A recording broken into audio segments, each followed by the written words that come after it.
Hiç düşürmü yadına balanın körpə çağı? Hiç lalezar görürsen o xəzan olmuş bağı. Yine basıp bağrına lale deyip adına, şirinim, balım deyip doymursan mı dadına? Söyle şehit anası, hayallar alemine gedirsen mi de yine?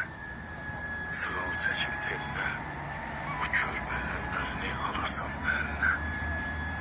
Necə hatırlayırsan uşaq ikən balanı, ondan uzaq tutardın her xətanı, bəlanı.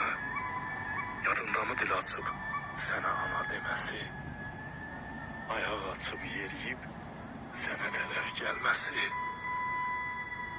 Söyle şehit anası, söyle gururlu kadın, büyüdü mü arzular, büyüdükçe evladın? O məktəbə gidəndə arxası için baxardın.